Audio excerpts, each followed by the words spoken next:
Welcome to the third edition of E's Art Tips.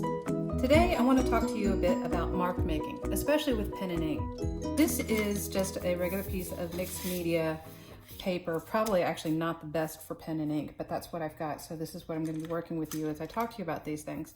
So I wanted to talk to you about some different tools that make different lines. And the first one you might have noticed is a micron unipen fine line. This is a 0.1, which is kind of a nice generic thing. You can get these in kits that look a lot like this one. Has all the different microns and all the different widths. My favorites tend to be that 0.1, a 0.2, 3, and then I'll sometimes have a 0.5 and a 0.8 floating around. That 0.8 can get pretty wide. People often ask, how do you get that whole value range when you're dealing with pen and ink? So I wanted to talk about some mark making. This is also a project that we're assigning in one of our classes. So I wanted to show you that.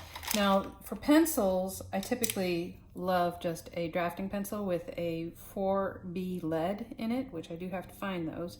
You can also get an architectural pencil, which you get these big fat leads that come in. This one is also 4B, which I ordered that on eBay. You have a special pencil sharpener to sharpen these, which mine has broken, so I need to get one of those as well. So we're gonna make a little practice thing to work with and work with our mark making here. So I'm gonna stop talking and just let you see me build our template, and then once the template's done, then we'll come back and do some more mark making. So here we go.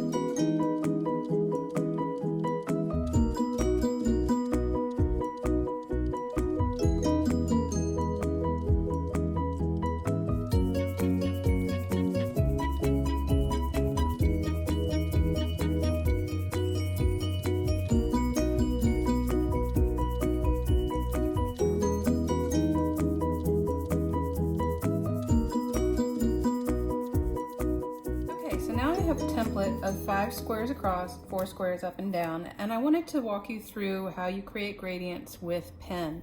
But to start this, I need to explain to you what I mean by a gradient. So for this top row, we're actually going to work with a pencil. And what I mean is something that goes from a 0 value to a dark value. So you can get value scales that will have, I think the darkest is the 0 and the lightest is a 10. I always get it mixed up. So anyway, we're going to treat this as 1, 2, 3, 4, 5, 1 being the lightest, 5 being the darkest. So what usually helps to do this is to start with your darkest so that you know what you're working off of. That one's, we're not going to do anything to that one right there, so that stays as is. Now, what I often tell my students when they're doing values is you've got to pay attention to those edges. You've got to make them clean. Because if you have something that looks like that kind of information where you have light coming through, that's telling the viewer that something is there that's getting light. And if you're wanting to have it be a dark value coming across, well, that's confusing information. And in my previous video, I said, confusing is a bad word when it comes to illustration, because that means something's not working. That is a red flag. On this one, I'm wanting a pretty dark tone, and you can see I'm not paying attention to direction, which usually is a good idea to pay attention to direction, especially if you're drawing something that has direction to it, like grass or water or something like that. Right now, I'm just really trying to cover this in with the value. Now, something else you'll notice, I'm not rubbing that hard. I'm building this up slowly. The reason for that is eventually carbon will emboss, and then you're just getting shiny. You've probably all seen that. You probably even played with that when you were a kid, is trying to emboss pencil. So what I'm doing is making little marks. Those little marks let me build it up slowly so that I'm getting a dark value by slowly building it up.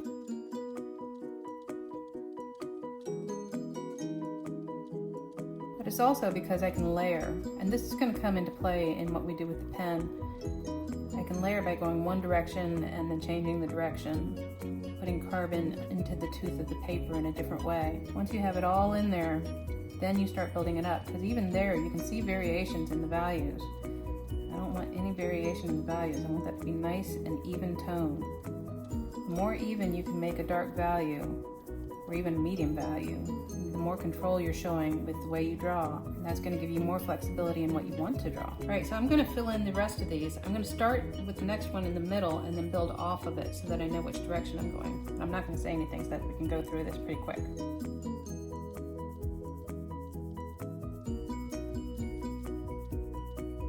Okay, so that's my mid-range value, and what you'll notice is I'm getting onto one side of my pencil and I'm kind of trying to stay there. The reason is I'm creating a flat spot on the side of the tip of my carbon there, and I'm actually using that to help me cover a little bit more territory without getting up on the point, because the point's going to dig into the tooth of the paper and you're going to get a mark that you can't necessarily work with. It might, leave a groove in the paper that you've then got to cover over, and it will show up.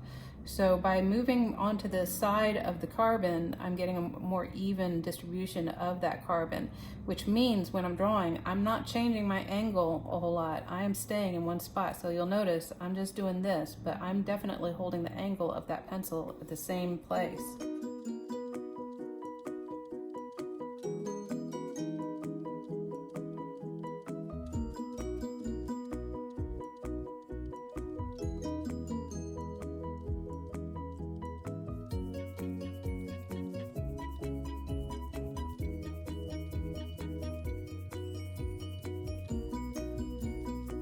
So now that we've got our gradients, we know what we want to accomplish with our pen and ink.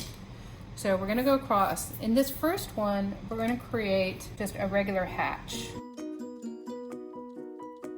Here we're going to create crosshatched, and here we're going to do variable hatched. Now some of these may end up looking the same, but I want you to get the marks from the beginning so that you really get an idea. We don't have to touch any of these on the left. That's going to stay just or white of the paper coming through.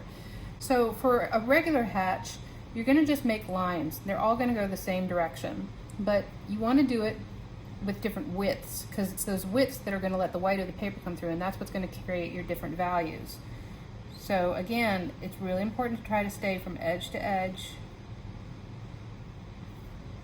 I'm going really light. I'm not putting a lot of pressure down. It's okay to use a ruler when you're doing this if that makes it easier for you. So for the next one, we're going to do the same thing, but we're going to do it a little bit closer together.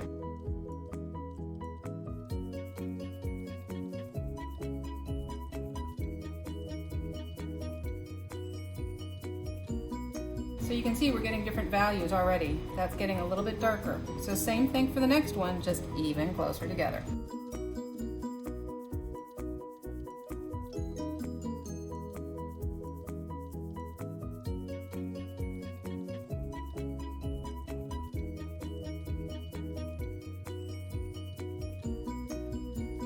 So there's a little bit of inconsistency in my lines. There's a gap there and a gap there, and you can see where the light's coming through, that's changing the value just a little bit, but overall, not too bad. So for the last one, we're just gonna go really right on top of each other.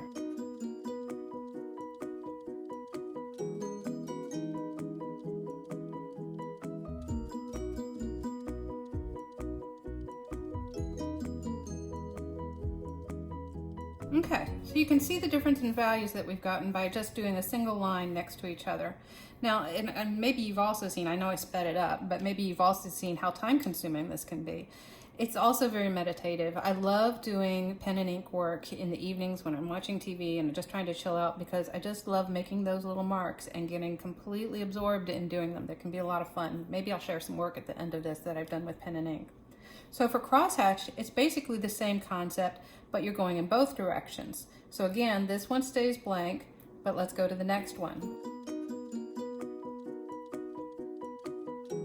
This time, I'm also going to turn a 90-degree angle and do lines that way as well. So that's our second value. We're just going to keep doing that across, but we'll get tighter and tighter, and then there's a little bit of a trick, a little bit of a cheat when you get to the very end.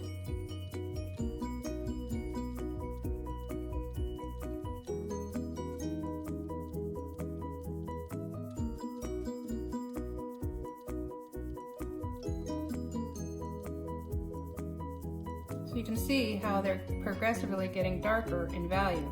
Now we do this again, but even closer. So closer to what we did here, but you'll see a few tricks here.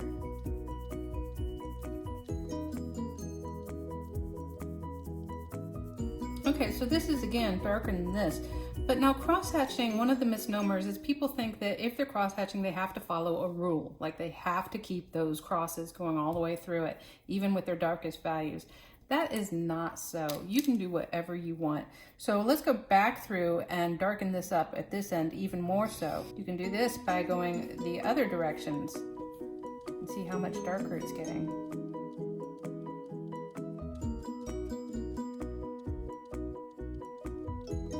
See how dark we're getting there? Let's add some to this one.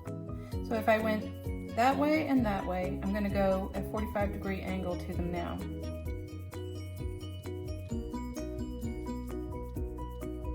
I don't want to go too dark, so I'm not going to go the other direction, but I'm going to do the same to this one. I was a little bit off on my angles here, so let's see if I can do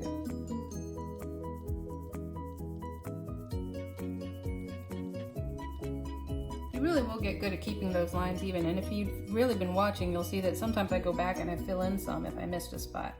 But there you have a nice range of values going from 1 to 5, lightest to darkest, with just simple crosshatch. So you can also do what is called a variable hatch.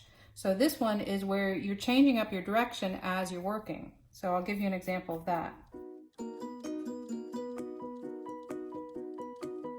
The trick with a variable hatch is you don't want a pattern to start showing up. You want it to just look like a value.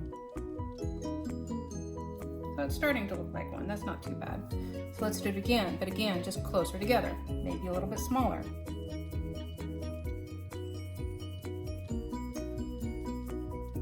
I didn't want to make it dizzy, so I'm not moving the paper, but ordinarily I would be spinning this thing around like crazy. As you're doing this, it's a bit like creating a puzzle, so you're figuring out what direction is going to work best, and is it starting to show a pattern, and am I going too far with it? And it's kind of a little mind game that you play with yourself when you're doing this. So same thing, you just do this again, just a little bit tighter.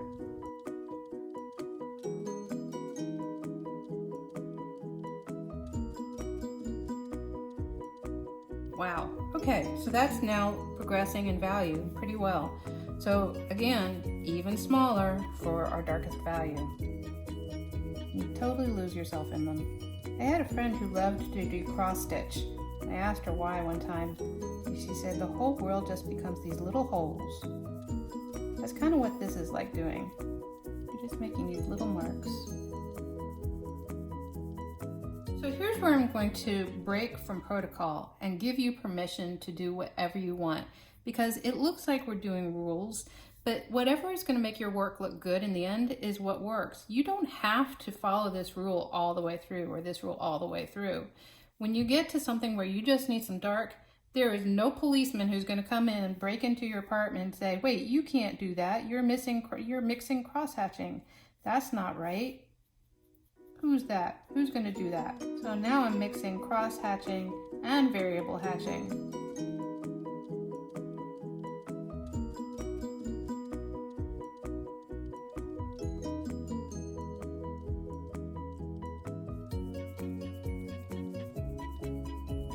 Ta-da! Now we have the whole values going across. So if you need permission, I give you permission right here and now to do this however it works for you.